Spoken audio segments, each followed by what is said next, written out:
علامہ صاحب بات یہ ہے کہ جس طرح آپ نے نماز کی بات کی، جی جی جی یہ بات تو بالکل کلیئر قرآن و حدیث سے ثابت ہے کہ جو شخص نماز نہیں پڑھتا نا جی جی اس کا کوئی بھی عمل قبول نہیں ہے. اللہ، بیسک بنیادی چیز جو بنیادی ارکان اسلام ہے، کلمہ شہادت کے اقرار کے بعد ہم نے ثابت کرنا ہے کہ ہم مسلمان ہیں. کیسے ثابت کریں گے؟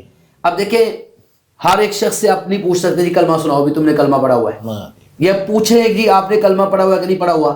یہ ایک اچھی بات نہیں ہے. بالکل اسلام نے ایک چیز کو ایمان کا، اسلام کا معیار مقرر کر دیا ہے کہ جس کو دیکھ کے ہر بندے کو پتہ چل سکتا ہے کہ یہ مسلمان ہے. اب دیکھیں ارکان اسلام 5 ہے. بالکل کلمہ ہے، کلمہ نہیں پڑھیں گے تو مسلمان ہو ہی نہیں سکتے. کلمہ شہادت کا اقرار کر لیا ہے. اب اس کے بعد دیکھیں جو باقی 4 ارکان ہیں، حج ہے تو حج ہر ایک پر فرض نہیں ہے، اس لیے اس کو آپ بنیادی طور پر یہ نہیں کہہ سکتے کہ یہ معیار ہے، کیونکہ آپ کہتے ہیں جی آپ نے حج نہیں کیا ہوگا، میرے پاس تو اتنے پیسے نہیں، فرض ہی نہیں ہے.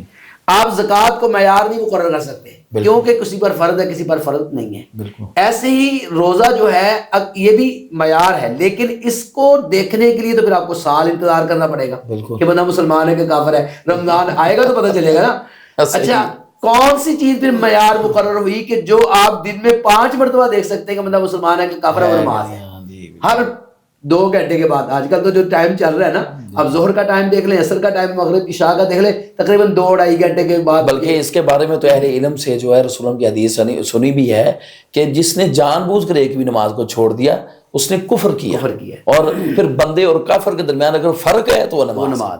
یعنی مسلم کے اندر یا کافر ہونے میں فرق کیا ہے کہ اگر وہ نماز نہیں پڑھتا تو کافر ہے، اگر وہ نماز پڑھتا تو مسلم. میں اس کو اس طرح بیان کرتا ہوتا ہوں، میں بتاتا ہوں. ایک تو وہ قرآن مجید کی آیت ہے نا، وَأَقِیمُوا الصَّلَاةَ وَلَا تَکُونُوا مِنَ الْمُشْرِکِینَ. اللہ تعالیٰ نے تو باقاعدہ مشرک کا ہے، نماز قائم کرو ورنہ تو مشرک ہو. اور دوسرا رسول اللہ کی جو آپ نے حدیث پڑھی ہے کہ بندے اور مسلمان کے درمیان، اور پھر وہاں پر تو ایک نماز کا ذکر ہے نا، یہ 2 4 10 چھوڑنے کا بھی نہیں ہے. من ترک الصلاۃ مکتوبۃ. میں اس طرح کہتا ہوتا ہوں علامہ صاحب کہ نماز کی حیثیت ہمارے ہاں نا، جیسے ہم کسی ملک کے شہری ہوتے ہیں نا تو ہمیں آئی ڈی کارڈ چاہیے ہوتا ہے، شناختی کارڈ، آئیڈینٹی کارڈ. ایسے ہی مسلمان کا جو آئیڈینٹی کارڈ ہے نا کہ مسلمان ہے یا نہیں ہے، وہ نماز ہے. وہ نماز ہے. جیسے ایک شخص کے پاس آئی ڈی کارڈ نہیں ہے. اب میں آپ کو ایک مثال دیتا ہوں. آپ کے پاس آئی ڈی کارڈ نہیں ہے، آپ نے نہیں بنوایا، آپ چلے جاتے ہیں، آپ نے زمین خریدنی ہے، اپنے نام لگوانا ہے پلاٹ، پٹواری کے پاس، وہ سب سے پہلے آپ سے کیا مانگے گا؟ آئی ڈی کارڈ لے کے. آپ کے پاس آئی ڈی کارڈ نہیں ہے، آپ اپنے والد صاحب کو لے جاتے ہیں کہ دیکھیں جی والد صاحب سے پوچھ لیں، یہ میری گواہی دیتے ہیں میں ان کا بیٹا ہوں، یہ یہاں پہ رہتے ہیں، ان کا آئی ڈی کارڈ چیک کر لیں. مانے گا وہ؟ اپنی والدہ صاحبہ کو لے جائیں، پورا محلہ لے جائیں کہ گواہی دیں کہ میں یہاں پہ رہتا ہوں، وہ مانیں گے؟ اسی طرح آپ نے کسی بھی دفتر میں میں جانا ہے، بجلی کا بل میٹر لگوانا ہے، سوئی گیس کا، وہ سب سے پہلے آپ سے کیا تقاضا کریں گے؟ شناختی کارڈ لے کے آئے.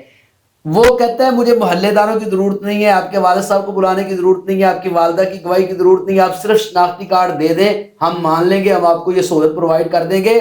اللہ کی جنت میں پلاٹ لینا ہے تو اللہ بھی کہتا ہے مجھے کسی کی گواہی کی ضرورت نہیں ہے، میرے پاس شناختی کارڈ وہ نماز والا لے کے آؤ. نماز والا تمہارے پاس شناختی کارڈ ہے، پلاٹ تمہارے نام لگا دیتا ہوں، نماز والا شناختی کارڈ تمہارے پاس موجود ہے، ساری سہولیات آپ کے نام لگ جائیں گی. یعنی ماہ رمضان کے فضائل میں یہ لازم و ملزوم عمل ہے کہ بندے کو پختہ اور پکا نمازی ہونا لازمی ہے. یہ فضیلت تو تب، یعنی اس کی فضیلت کو تب حاصل کر سکتا ہے.